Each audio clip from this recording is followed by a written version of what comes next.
Can you see the slides? Yes. Okay. So first thing, I'd like to remind you the homework is due in less than 2 weeks. And one of the key things in that homework is to force you to select certain presentation topic. And then you will have to post these selection to the discussion board in Blackboard, and so that you can start discussing within your group.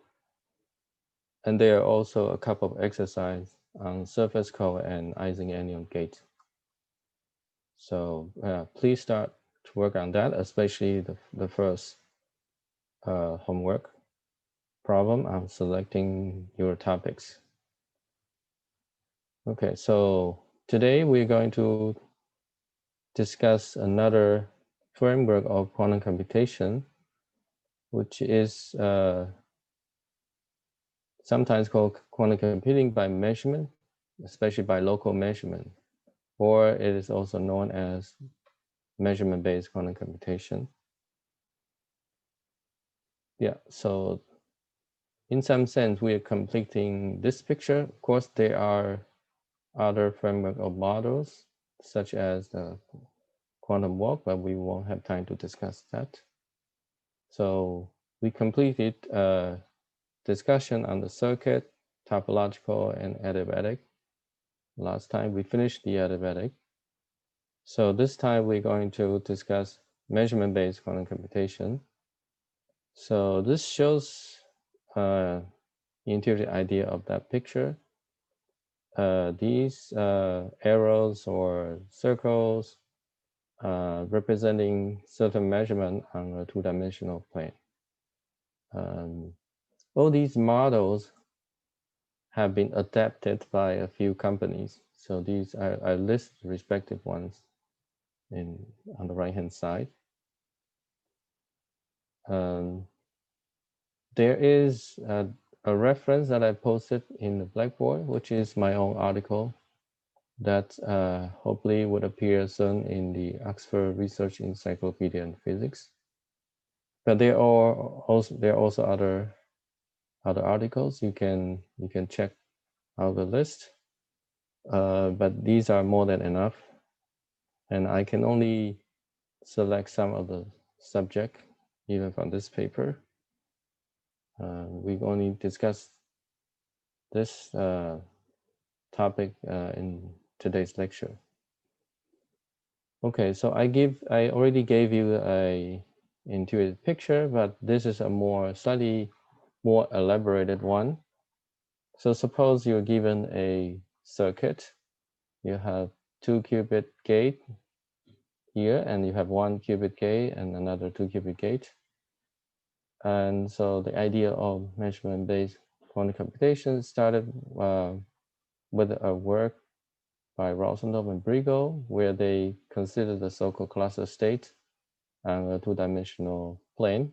We're going to give definition of the cluster state, but assuming the two-dimensional array of spin are in a special entangled state, the way to simulate a quantum circuit is very simple in a peculiar way. First, you remove the qubit that you don't need by local z measurement, so 0, 1 basis. So as I indicated here, these are the spins that I don't need for the purpose of simulating this circuit. So I perform the measurement. It doesn't matter the outcome. The upshot is that these spins are disentangled from the rest. So the remaining spins are in a structure that's, in a sense, mimicking the connectivity, right? So there is a line. There's a line from left to right. There's a second line representing the second qubit. There's a third line representing the third qubit. This 2-qubit gate somehow is represented here. And this second 2-qubit gate is represented locally here in this region, and a 1-qubit gate would somehow be encoded here. So that's the idea. So any circuit that you have, you can turn the 2-qubit gate into nearest neighbor ones by swap if you don't have that locality in the beginning, you can use swap, and so therefore you can convert into a low-dimensional structure. So that's the picture. And based on this picture, I'm going to elaborate more in detail. Question? Yes. If they're highly entangled, doesn't the local Z measurement to a certain extent like determine the other ones as well? Determine which other one? I mean, this one, for example? Yes. Is that what you mean? Yeah, so we're going to see that the performing the Z measurement in a sense just disentangle this and does not affect the rest. It only affects its own local connectivity. So this spin is connecting up and down and then to the right. By measuring that, you simply erase, just removing that single qubit. This is very specific to this cluster state. So I'm going to give a proof of that picture. Okay. So this is the summary in words. So for the rest of qubits, we're also going to do measurement, right? By definition, this is a quantum computation scheme that you only measure. And you measure locally in the sense that you only measure in a single qubit basis. You cannot measure the belt basis. In fact, if you allow to that, and that's too powerful, you could actually achieve universal quantum computation. Yeah. So this model is, in some sense, used the stringent resource requirement, only single qubit measurement.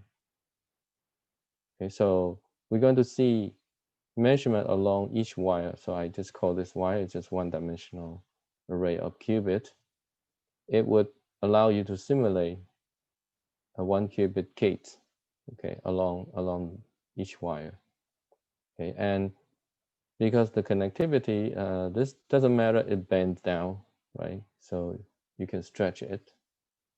And then if you, okay, so that's indicating sort of evolution in time. The space in this direction is used to simulate the time on the circuit diagram, okay? And the measurement near this region, this sort of I junction here, is used to simulate a 2-qubit gate. If you're a physicist, you can imagine that you have a particle comes in, and this region is the interaction region that induces some scattering, and after the particle comes out, and there is induced phase shift, or might possibly be a gate acting on it. But that's just an intuition. We're going to give more detailed calculation to verify all these pictures here. Okay. But this also shows that using this picture, if I only have one line, I can only simulate a 1-qubit gate, a sequence of 1-qubit gate. So therefore, it's not useful. You only are doing computation for 1 qubit. Therefore, you need 2-dimension or higher dimensions. Okay, so here comes the intuition. The first question is, I told you this picture of quantum computation, but quantum computation basically is unitary, right? Applying unitary gate. How can measurement simulate unitary evolution? Right? Measurement usually is collapse of wave function. How could collapsing the wave function help us to simulate a unitary evolution? That sounds very weird. Of course, there's additional requirement. In this case, it's obvious that you need entanglement as a resource. So for example, you have 2 spin. This is the simplest setting where you can have entanglement. And the way we create the entanglement is to do something like a control NOT, or in this case, we're going to use control Z gate. And again, if you're a physicist, you can imagine this comes from an Ising interaction. This is sigma Z interaction, and some local field. Okay, but if you're not a physicist and don't get that comment, this is fine. Just regard that as a 4×4 matrix with diagonal being 1, 1, and -1. This means that if the state is 1, 1, there's a phase shift. Okay. For all others, it's the same, just +1. Okay. So assuming that this initial state is in some really arbitrary A0 plus B1 state, we just denote as a psi, and we put the second qubit in a plus state, and we apply a control Z. So in terms of circuit diagram, this is how we're going to draw the control Z gauge, if you still remember the graphical representation. Then the state that comes out is A0 plus plus B1 minus. This is really easy to see because you just expand this A0 plus B1 plus, right? Control Z, meaning that if you are 1, then you would apply a Z gate. So this is really 0, you apply nothing, and 1, this is 1 here, you apply a Z gate to plus, which turn this to minus.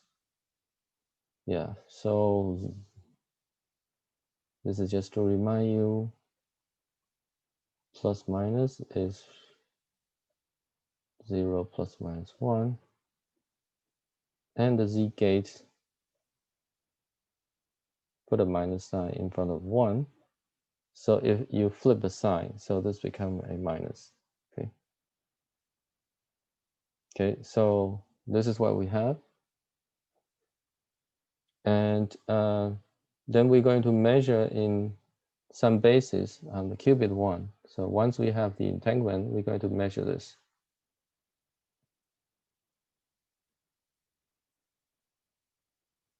Okay, and we're going to measure in terms of quantum mechanics observable. This is going to be an observable, which is in the XY direction.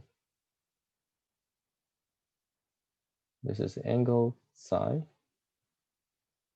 and sigma x cosine psi times sigma x plus psi psi times sigma y. Basically, it's in this direction in terms of observable. Okay, this direction. Okay, this is in terms of observable, as we discussed in the very beginning of this course.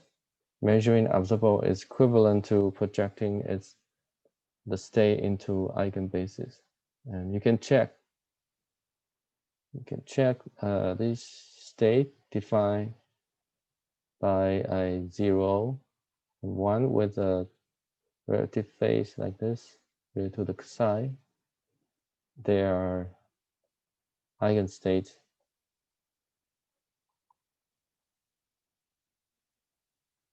Okay, so in some sense, if I say I want to measure this observable, it's equivalent to say this qubit is going to project into the plus or minus psi basis.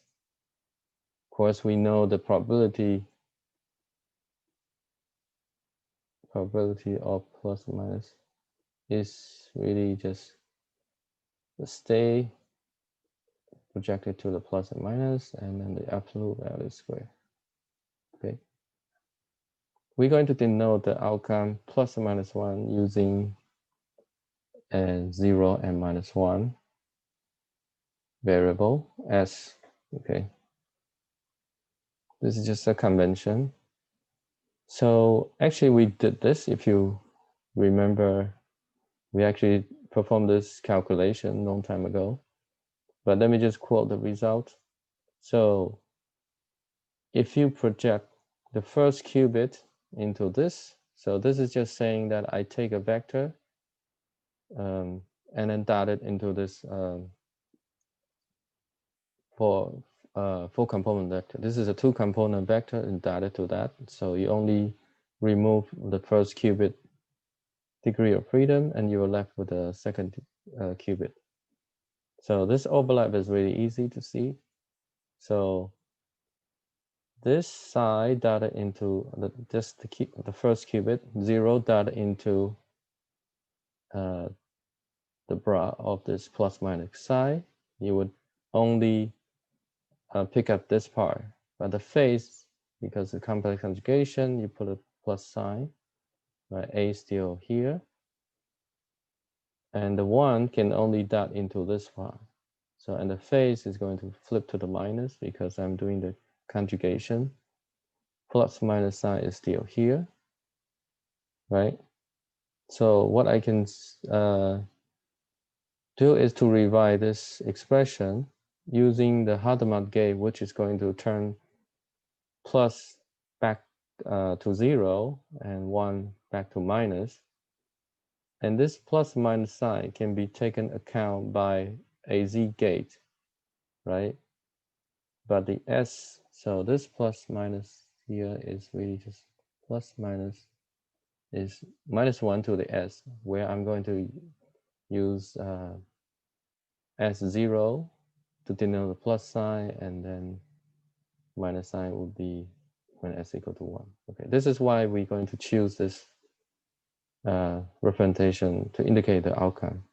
Okay, so but basically this Z here is just to put a plus minus sign depending on the outcome. Okay, so you can work it back and you would convince that, right? So Z acting on this is going to put a plus minus sign, and this Z put relative phase, right? So this is a e to the psi 1 0 0 minus 1 over 2 acting on a vector 1 0 or 0 1 will give you really just the exponential of the diagonal phase. Okay, I hope this you can understand this. Okay, so this is just putting a phase here and putting up the negative phase here. So the left hand side is the same as right hand side. Okay. Then this means that we obtain a unitary transformation. This is the gate that result in from such a process of performing an entanglement and measurement in the plus minus side basis. I use this to denote the measurement, and the output is really, if I say this is the input, is a unitary gate acting on the input. So the physical picture is that a input state, get my cursor back.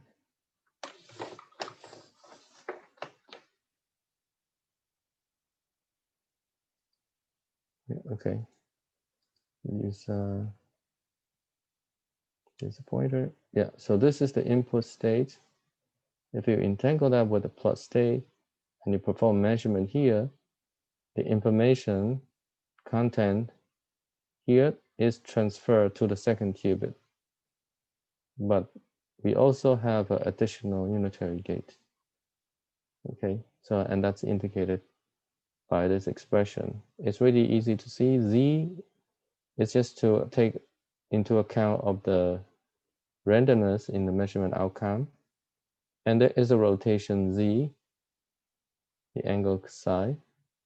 And then there's a basis transformation, Hadamard gate. Okay. So any questions so far? It's a straightforward exercise, but you can verify this. And then, but I can remind you that we talked about this on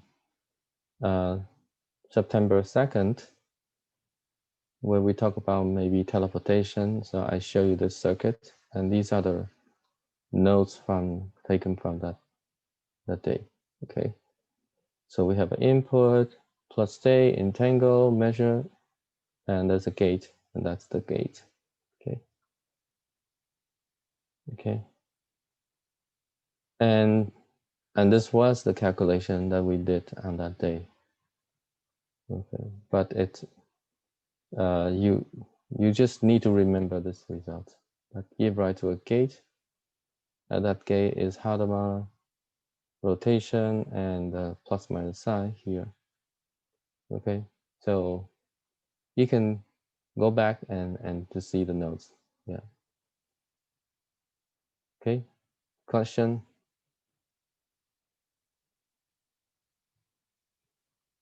Okay. So that is the building block. So you can regard this as my building block. This is my building block. What I can do is I want to do it again. So this is the output. I want to take this output and then do another, right? Another layer. So then I perform measurement here. So I could perform in a different angle and the outcome may be different. So then the output here would be this gate, right? Acting on the input. The input of this is this state. This in is the beginning from the first qubit. Now it's in the third qubit. So you see that there's just applying again the similar form of the gate, but with different parameter. Okay, so I can do it many times. Okay, so as I indicated here, so we do the measurement 4 times. So there are 4 Control Z gates, and we get a total gate action after such a cascade of operations. Okay, so you may wonder, why do I want to do this? One intuition is that there is a gate rotation, the Z rotation, right? And luckily there is a basis change. So the structure looks like Z rotation, basis change,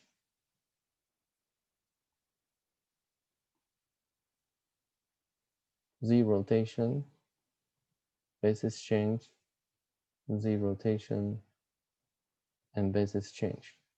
So if I do that 3 times, I would have that, right? And I could also do the first one, Z rotation and basis change. But this Z rotation, I want the angle to be 0, right? If the angle is 0, then the basis change, this would combine to a X rotation. And this one still Z rotation, and that one combine into X rotation, right? And these angles are different, right? The 3 angle depends on this measurement, the measurement angle, right? So you see that I have, in this combination, I have X, Z, X rotation, as we have proved that this is a Euler rotation. That means I can do any single qubit rotation. Okay. So that's the idea why I want to do it 4 times. You can do it 3 times, but then there's a mismatch of the Hadamard gate. So you would have one fewer Hadamard gate. But which is also fine, which should also take you to arbitrary location. Okay, any question on this?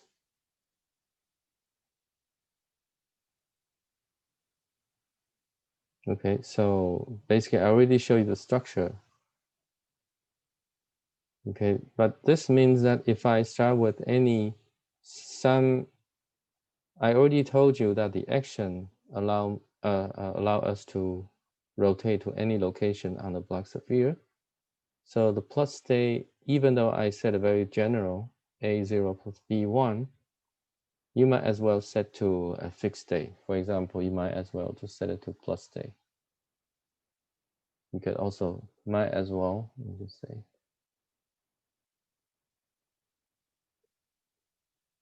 set to be this plus state. If if it's part of a long circuit, then you can just start with plus. Okay. Yeah. So this is the exact expression that I show you in the previous page, right? So I choose the first angle to be 0 just for convenience. So I have a h here, and the idea, there are these additional z, right? It's not quite what I said, rotation, right? There are these additional z's. So what I want to do is move this to the left. Okay, I want to move all these to the left. Okay, so for example, if I move the z S4 to the left, I can move it past the Z gate, but when I move the Z4 past to Hadamard gate, this is the basis change. So when I move to the left of Hadamard, this becomes a X gate, right? So let me just say, well, this is because of this. Okay. So I would also have to, for example, move this Z S3. I can move here. If I move past this, this is a become an X gate, X raised to S3, right? So I already move this. But if I want to move this X3 past the Z rotation,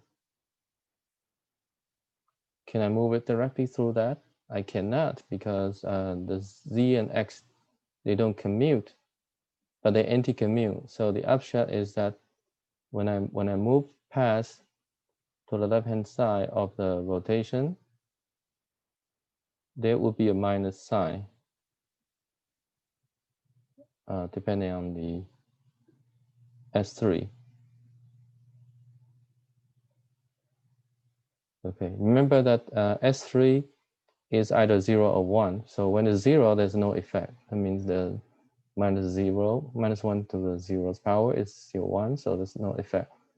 The only thing that matters is when S3 is 1, there's an X gate path through. So the minus sign, basically, X gate path passes through the Z gate, there's a minus sign. That minus sign is why this appears in this expression here. Okay, so you can do this also removing the remaining one, and you see that when this ZS1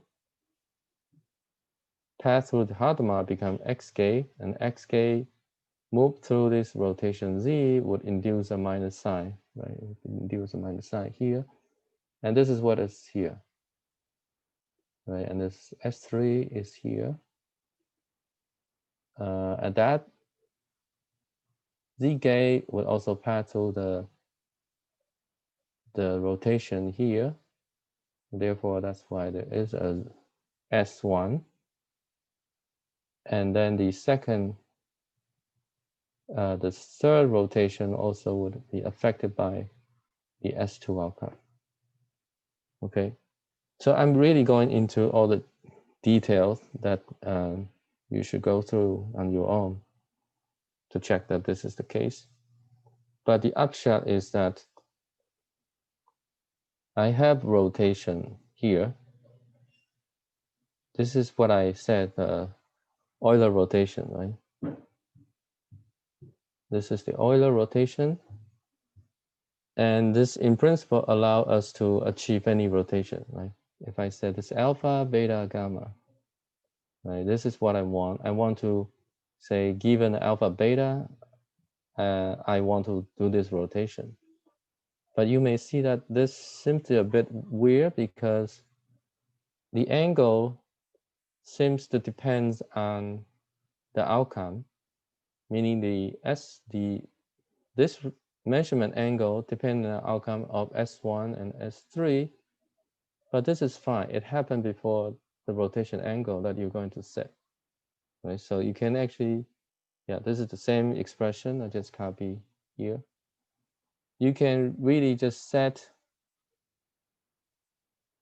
this to be my alpha, and then set this to be my beta, and then set this one to be my gamma, right? And I start with this angle being psi 1 to be 0. So, and then the psi 2, this angle that I'm going to choose to be essentially gamma, but then there's a minus sign. If my measurement is, for example, 0, I would adapt that. So the information need to be propagated to adapt this angle.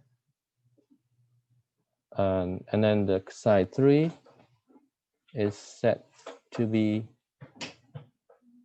essentially the beta angle, but then it depends on also the previous measurement outcome. I have to sort of adaptively change my measurement angle. Psi 4 is one that depends on the two measurement outcome, S1 plus S3. S1 times alpha, okay? So then I have almost deterministic gate, right? I get Euler rotation, which is supposed to appear here, okay? So that complete the Euler rotation, but up to the additional thing, this is, we call it byproduct. There's some byproduct here, but we can, if we are not yet done, right? So we sort of accumulated some byproduct. But if we also have other sequence, like afterwards, like maybe if we attach additional one, what we could do is, as we did here previously, we move, okay, in the previous page, we're moving these z gate, x gate path through the unitary that we want. We can do that again to move this past that, and then this would change the future angle. So the future angle need to be adapted, right? So we can keep moving the x and z to the left of the operation, and then we know that we have to sort of adapt the later measurement. So this will be fine, right? So we just keep adapting. Okay, but if you're at the last step, if let's say this is the end, will this affect my computation outcome? Well, it affect minimally. So if you have z, so z, let's say if the final is this, let's say a plus b, the z only changes this phase, right, to plus minus 1.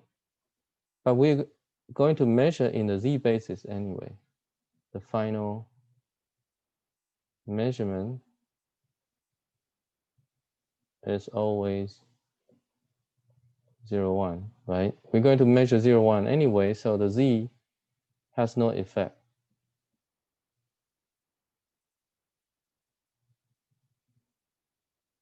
Has no effect because it's a phase. My measurement doesn't measure the phase, right?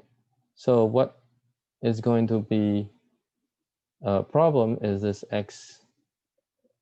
xk may potentially act on my qubit and flip 0 to 1, right?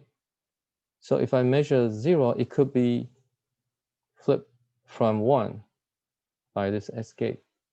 However, I know the S4, we know if the S4 and plus S2 is 1 or not. So if we know this is not binary addition, if it's 1, then I know that when I measure 0, I should interpret that as 1. If I measure 1, I should interpret that as 0. So I can correct that. Correct X flip by hand. I just flip my measurement outcome. Okay. So what I'm saying is that the quantum computation is deterministic, right? Even though at the last step there might be a flip of the outcome, but you know the flip should occur because you know the previous measurement outcome. Okay, does that make sense?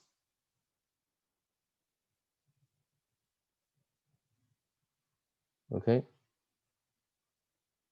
So what I have told you is that you can use a sequence of these CNOT gates, and then you can induce any one-qubit rotation, arbitrary rotation. But I'm using this circuit model. I have to perform entangling before I can measure. But previously, I was describing to you the measurement base or the cluster state is just using measurement. But somehow I have gate here. But I'm only using these gate to motivate you that the cluster state is a resource. For example, we can take the input state to be plus, right? So all these are plus. So these are plus. So I can just separate this. If I have plus, etc. And these entangling gate.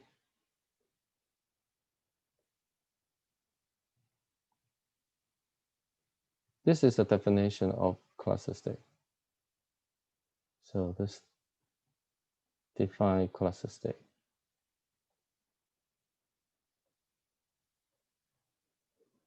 Right? So I don't need to have arbitrary input. I could just use a fixed state to begin with. And I can initialize by my measurement. Or I can just rotate, right? I can rotate because I can use this kind of measurement to rotate to wherever I want. Okay, so I can just start with really a state which carry no information, carry no prior information. And I can create this information by rotation. Okay, so this defines the one-dimensional cluster state.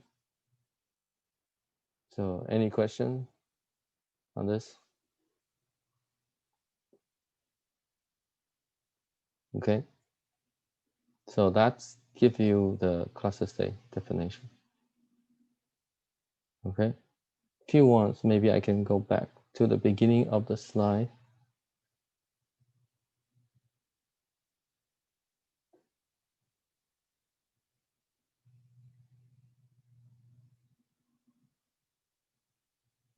What I have done here is I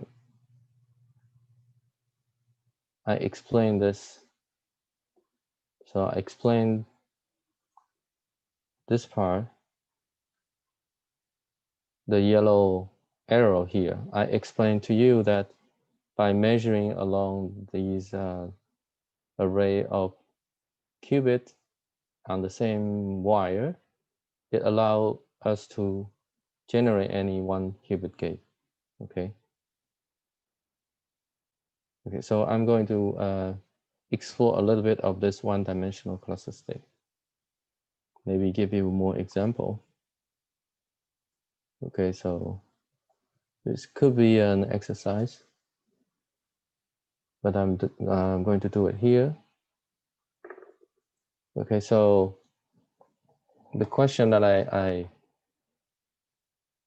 am raising here is, can you work out the cluster state. So we already did this, right? So cluster state, sometimes it's called graph state. You see, I draw a graph like 2 vertices connected by an edge and 3 vertices, and there are 2 edges. And this are 3 vertices connected by 3 edges, form like a triangle shape. So this is also called graph state. So it's defined as you start with plus, and then you apply Control Z gauge. So ij indicating the edges. So ij here, this example is 1, 2. So what is this cluster state? So let's just say 1, 2, 3.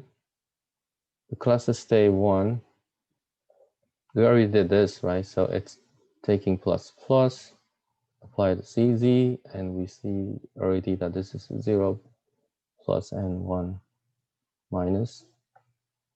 Actually, it's also plus 0 minus 1. So remember we did this by, I just say this is, I'm ignoring 1 over square root vector. So what I did earlier when I did the calculation is that I expand this and I say 0 plus doesn't change, but 1 plus get changed to 1 minus, okay? But I could have done using the second qubit to expand the 0 plus 1, okay? It doesn't look symmetric, but indeed it is symmetric, because if you want, you could also do it another way. You expand all the 4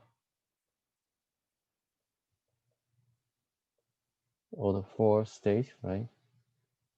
And what you do is just look at, if there's 1, 1, you put a minus sign. So here I should put a minus sign in front of the 1, 1, and it's minus here. So it's really symmetric under exchange of 1 and 2. But when you write in different bases, like you can combine this 0, and then this 0 plus 1 is plus 0 minus 1 here is minus. Or you could use the second qubit to collect this as a plus, and that will be a minus. Okay. So the second example, so what is the second example of this? What I could do is I'm going to use, so by definition, this is a plus, plus, plus. Applying the control Z gate, so I'm going to write 2, 1, 2, 3. In a sense, I'm using second as a control bit. So what I should do is perhaps is to rewrite this as the second qubit as 0 plus 1, right? So when it's 0, it apply identity to the first and the third. So the first and the third should remain the same. But when it's 1, I apply a Z gate to the first and third.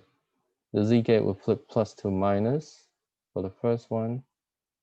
We'll also flip the third qubit from plus to minus. Okay, there's an overall factor of square root 2. Okay, so this is the 3 qubit cluster state. What about this one? The 3. What you could do is once I have this 1, 2, 3, I could just connect. The 3 is just Control Z 1, 3 apply to the second example. Okay, so you can work out this, but if you want, you have to sort of expand one of that into a 0, 1 basis. A different way to do that is, as I illustrated, you expand all the A basis state,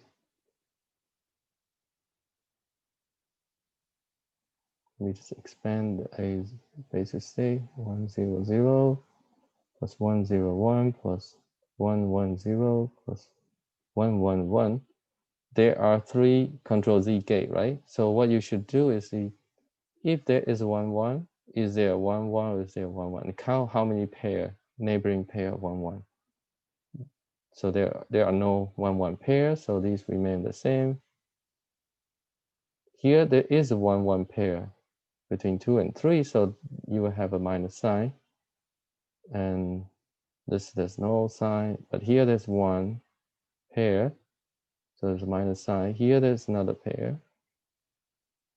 For the 3 case, you have a pair, a second pair, and a third pair. So therefore, there's a minus sign. Okay, so you can also write in terms of this. Okay, and then the square root of 8 is the normalization. Okay, any question on this? I hope the example will give you a better idea of what cluster state is. Okay. Yeah, and we usually would also refer these as graph state. And we have seen the stabilizer formalism. And it turns out we can understand the graph state or cluster state using the stabilizer group. So meaning that we want to find the stabilizer. Okay, so how do I do that? Actually, so let me just state the outcome. The upshot is that if this is a graph state, what I'm going to do is write down the stabilizer. So if I look at this vertex, I can write a stabilizer as x at this particular vertex, and I find if there's a neighbor, I put a z. There's a neighbor, I put a z. There's a neighbor, I put a z. So this is stabilizer is x here, z at the neighboring one. Okay. But if you choose a different vertex, so if you choose a different vertex, the stabilizer, of course, will be slightly different. So suppose I choose this vertex. So I would write an x here, z here, z here. And that is the stabilizer, right? And for each vertex,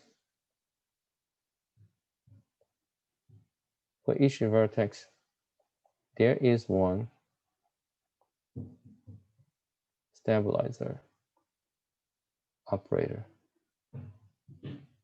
So therefore, the set or the group, the stabilizer group, uniquely determine the state, right? There's no logical qubit that I can encode it. And so basically, n qubit minus n qubit constraint, n constraint is 0. So it uniquely determine the state, which is the class. Also, the same is the definition of the cluster. This is, you can regard this as an alternative definition of the cluster state. Okay. So how do I see that this is this? How do I see this? Yeah, another way of saying that is I can write a Hamiltonian. So it was blocked by the annotation. Then just write it here. You take all these stabilizers, so and then sum over there and put a minus sign. Really similar, right? Compared to the toric code. We're writing these as star operator minus star operator minus bucket operator. Right? But in the torical case, there are 2 constraints so that there are 2 logical qubits. So how do I derive this?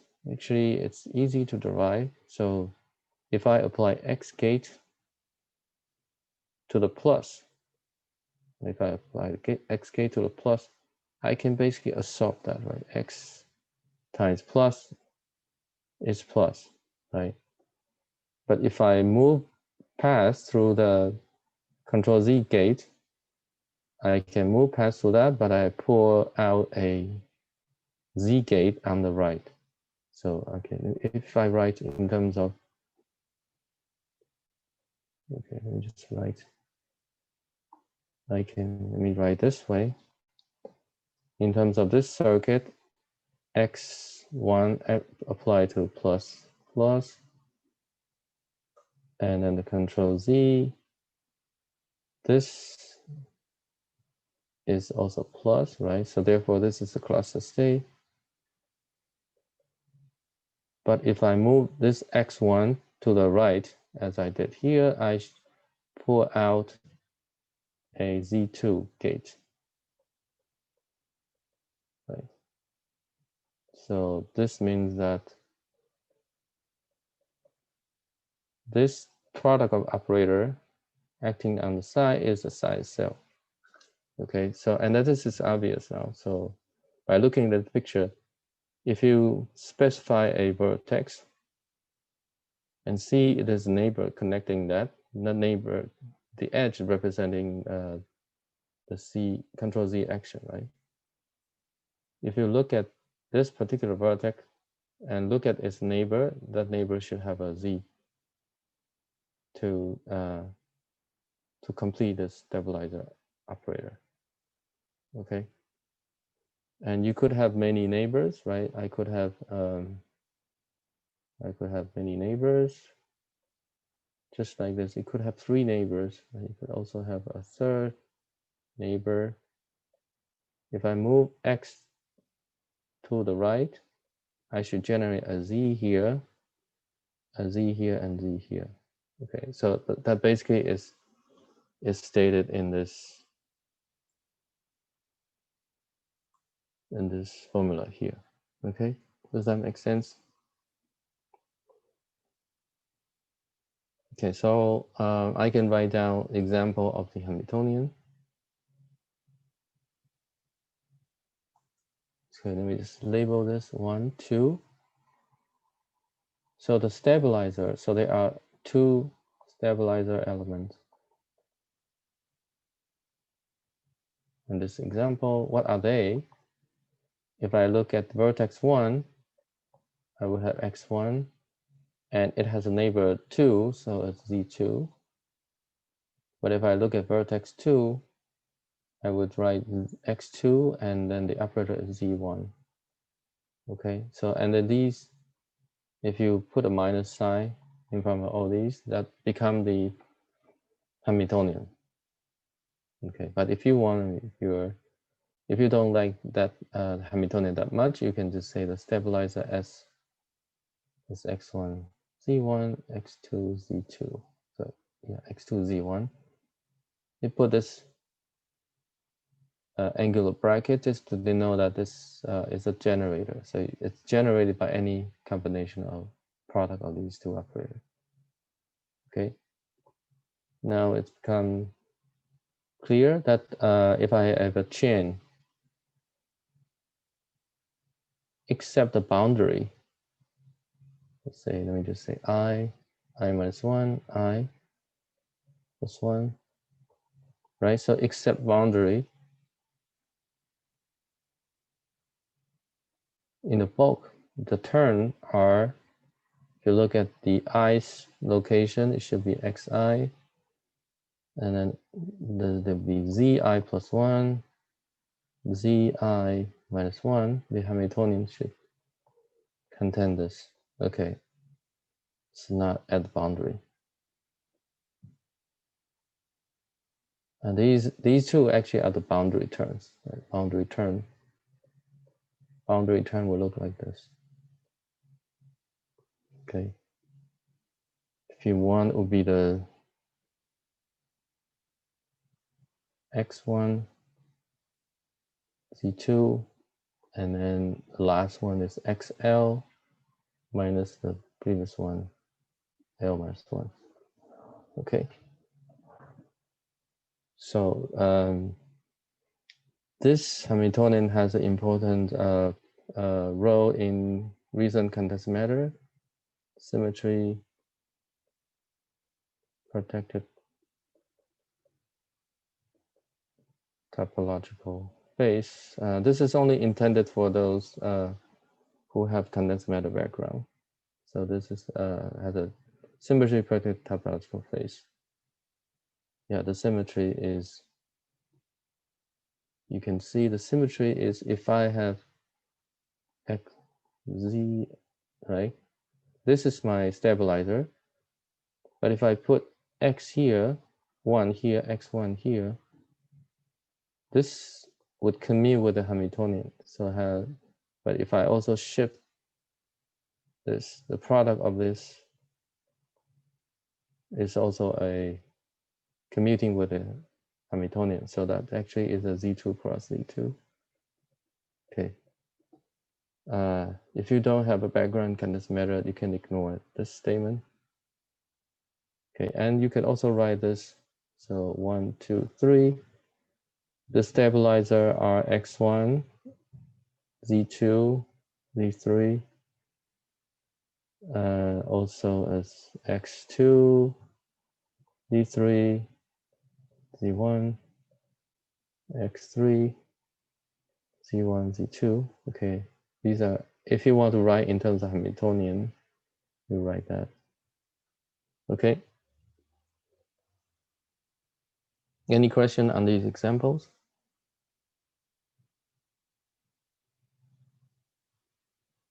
Okay, so I told you about just the one dimensions to encode logical qubits. And how do I get the control NOT gate? So to get a control NOT gate, the simplest, maybe let me say simplest, the simplest setup that you can have control NOT gate is this 4-qubit setup. So there's A, imagine this could be in arbitrary input state. This may come from a wire somewhere. So you can imagine this information is propagating by some wire, okay? And then this is the target.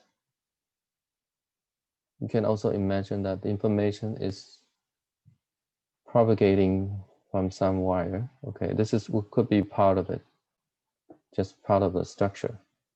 Okay. So, but let's just concentrate on this region. So imagine you have the input here, A plus B and C plus D and the second qubit.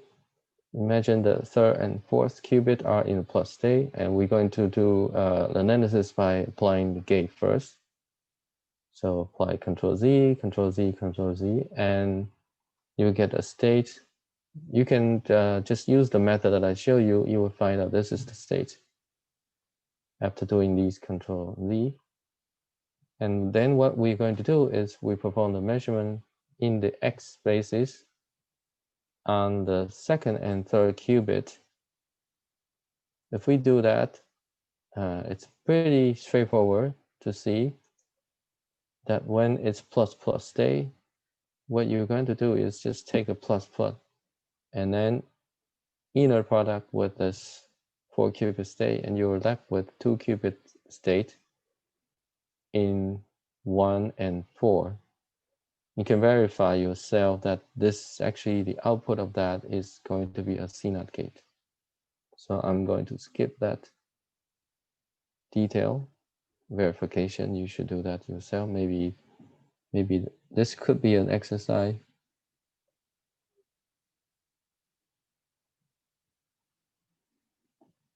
Okay, also this.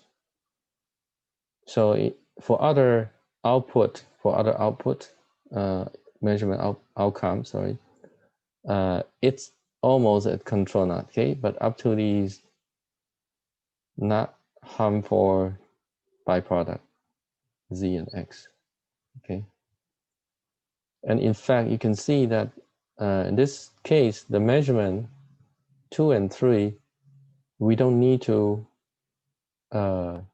it's only the X and Z. So the CNOT gate, the implementation of CNOT gate does not require any sort of feed forward, right? Remember in the previous case, we need to feed forward to the later measurement axis, but here we don't need, so we just measure 2 and 3 simultaneously.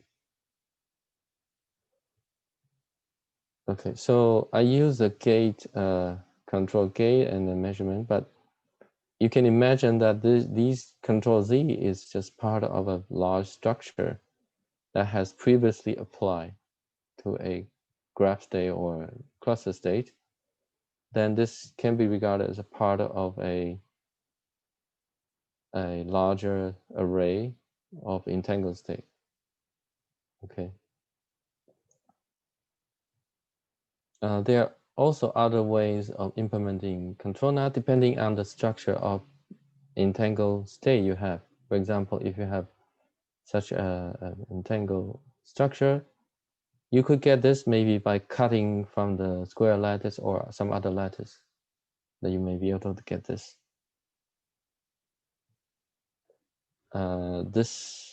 Okay, for example, this one you cannot get this from the square lattice because you cannot just erase a link. But this one you could get it from the square lattice by removing those qubits that were here, right here and here. You could just measure out.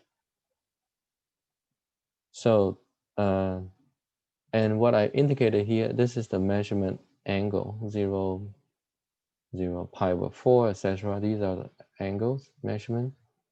This is a control qubit, target qubit in, and these are the output of the control and target.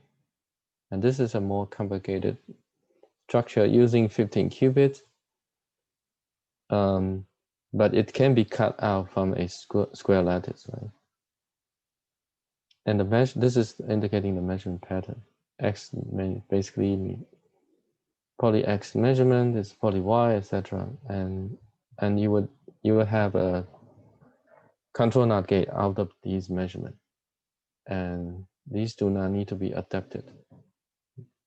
Okay.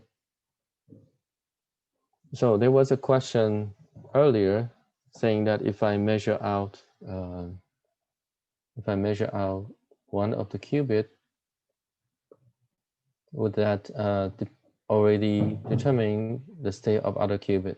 So for example, if I remove this one, I claim that this is just removing this part. But there was a question, could it affect this? So it would have some effect, but the entanglement structure will remain the same. And so what I'm going to prove is that if you have arbitrary graph, if I measure this A, the effect is just to take out the A. Okay, this is easy to understand because you think in terms of the construction stage.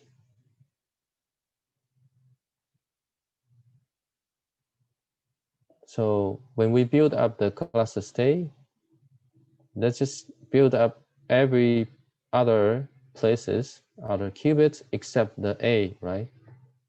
So this indicating the graph state that we have formed before we do the control Z operation with the qubit A here. The qubit A will be initialized in the plus state, right? So this is the state removing the A. So before A is participating in that control Z. But when I want to apply that to get this missing a bracket here, when I want to apply the remaining control Z gate to form the complete graph state on this graph, is I should look at if A is 0, I apply identity. Okay, but this was the graph state by removing the A, okay? But if it's 1, I should apply Z gate to the neighbor of A on this graph state before A is joined, right? So is this clear? This is a very crucial part, but this just think in terms of growing, maybe in terms of construction state, when we grow the graph. right? So assuming A was the last one to be joined to the graph by applying these control Z gate. But when we measure in the 0, 1 basis, if we get 0, okay, I was using an example, but when we measure 0, then the remaining will be just the graph state by removing that vertex, just like what I said here, just removing this one. But when it's 1, this is A.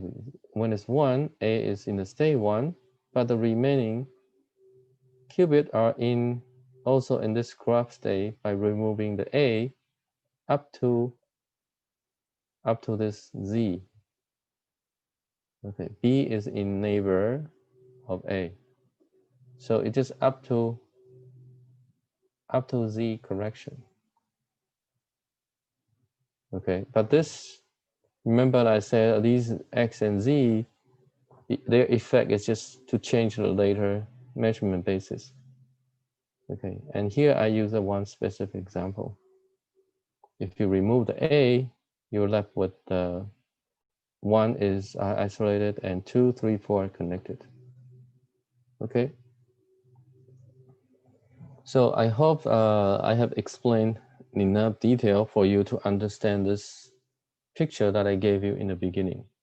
So imagine now you have a 2-dimensional array of qubit in a cluster state, a 2-dimensional cluster state on the square lattice. If I want to simulate the gate, the circuit here, first I apply the Z measurement. Right? As I said, the previous page, it's just removing that. Right? So I apply the Z measurement on the unwanted qubits. So essentially it moved those, except there might be additional Z gates that need to be applied. But this can be just a bookkeeping, right? So I just need to keep track of these in order to apply the later axes, okay? But if I want to have a gate, let's say I want to have a 1-qubit gate, so I mentioned I just need to have a segment of 5, and performing measurement on the 4, I will be able to get arbitrary. So this is for arbitrary 1-qubit gate. You need to use 4-qubit and the 5th qubit as the output. But if the gate are simpler, then you might just need 1 or 2 sides. Okay. So I also explained to you that such a structure is used to implement the control NOT. So for example, this might be a control NOT, and that's another control NOT, and implemented here. Okay. So I hope you can understand this picture now. Any questions? So you have to do a lot of measurement. Yeah. So that's the only thing you can do. Yeah, so you're given a state. You're given a quantum state. All you can do is measurement. Yeah. There's nothing else you can do. You can only do measurement. You can change the measurement axes. So we talk about the XY plane. XY plane is used to do the gate operation. And the Z measurement is just to remove. Just to remove qubit you don't want. So I think this is not practical because a single bit error can ruin everything. That's a very good question. So that's what we're going to talk. How do we do error correction or fault tolerance? Okay. So so I've done this. So maybe I would go to that. Was that the question you were asking? How do we correct error, right? Okay. So, but before that, let me just show you that this cluster state has been created before in a few experiments. They basically use the idea of these 1 minus sigma z that I mentioned earlier. So this is going to induce Ising coupling. So what they do is basically somehow they can bring the lattice and shift the lattice side.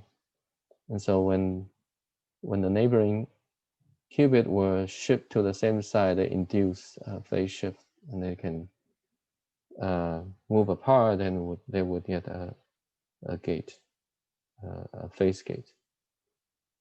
Okay, and this is also created in the photonic case using photons polarization as qubit. Okay, so as you can see, it could be useful in the optics.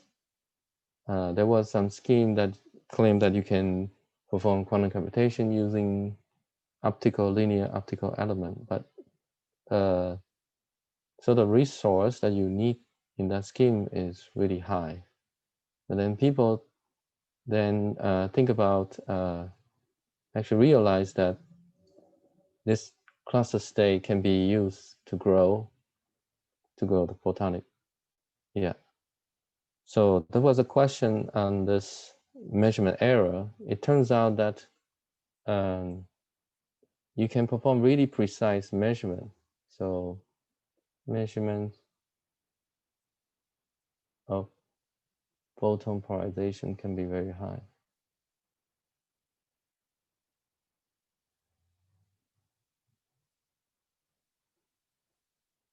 Okay, so that's one advantage. Of course, this does not show you that it can be fault tolerant.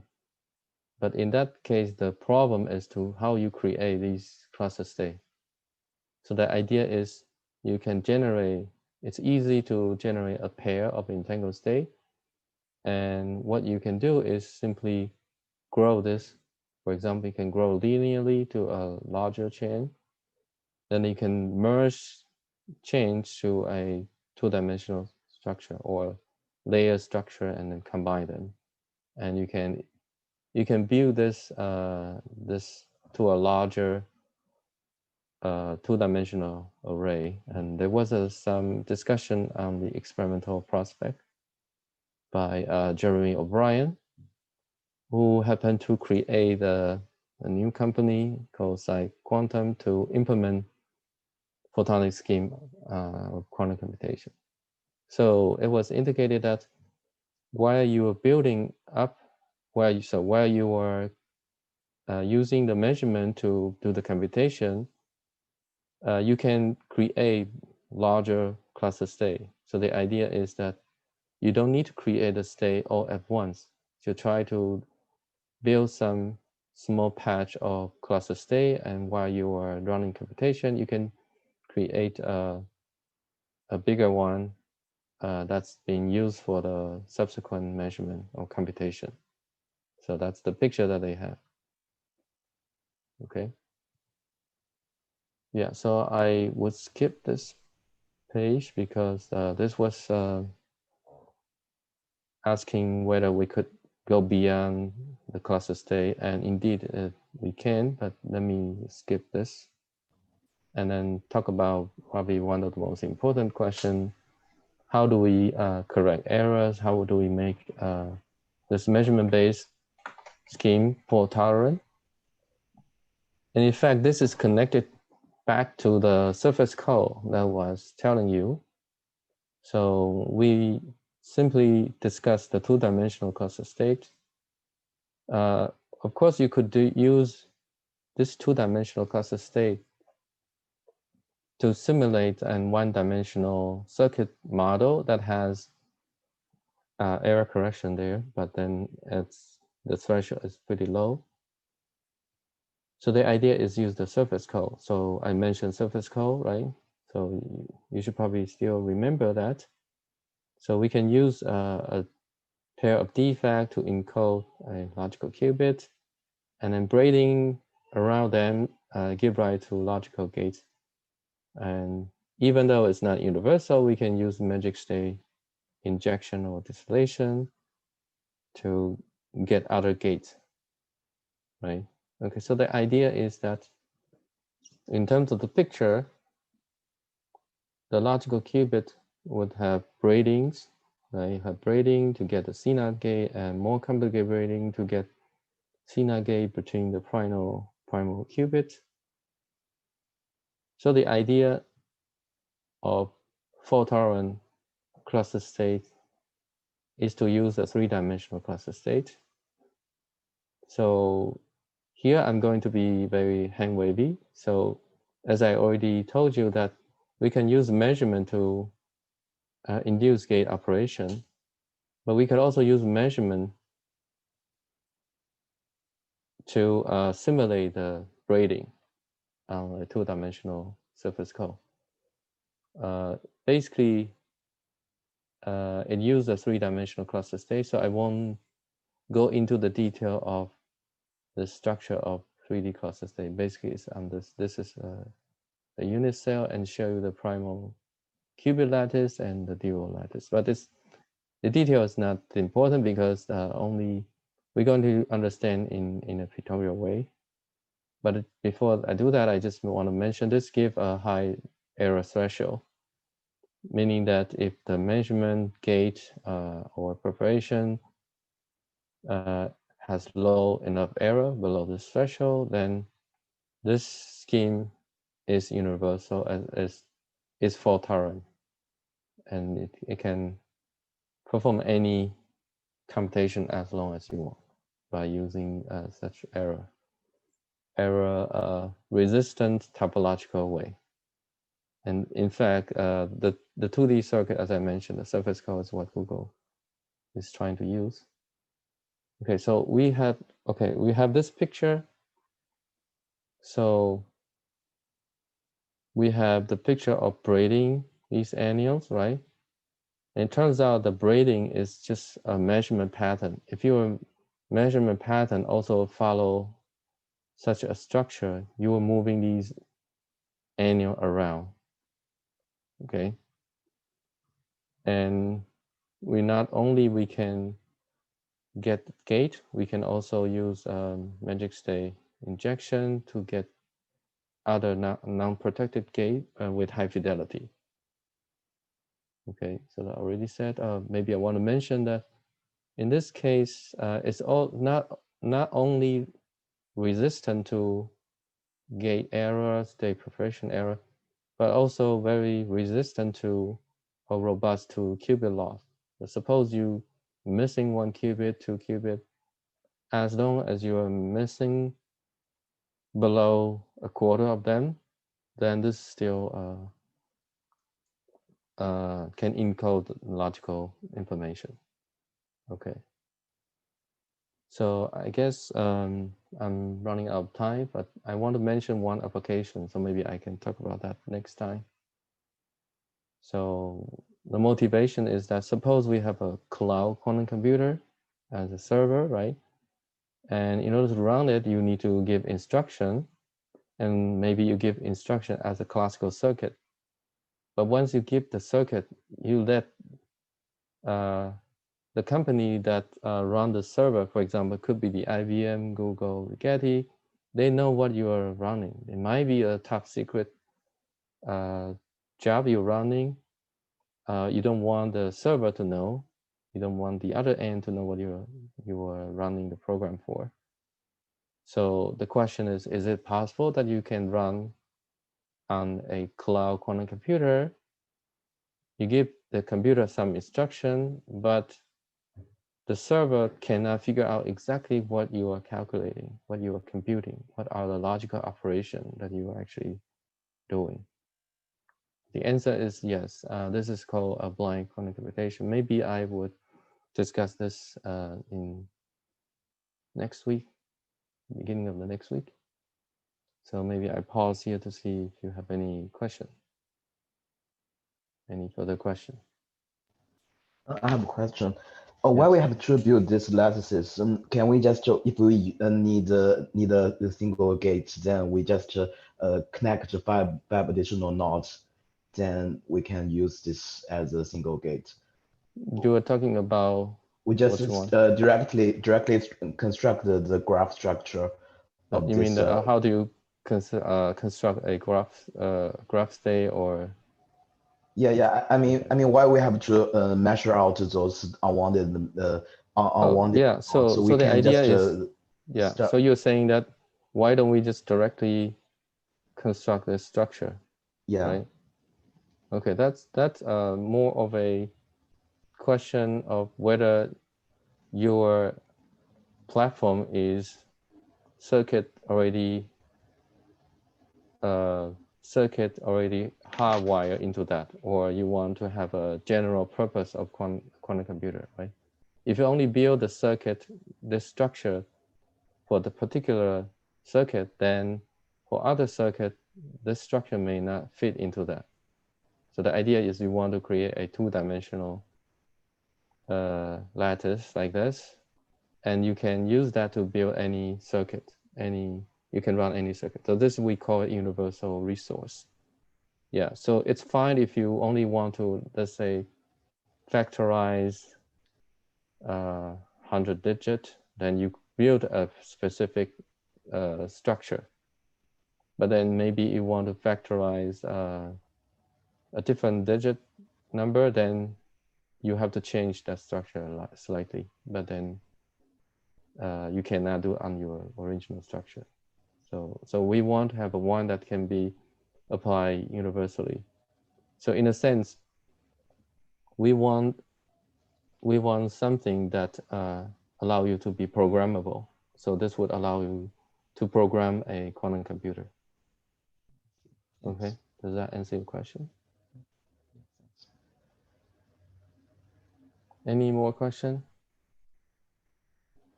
Okay, if not, we'll end today's lecture here and see you next time.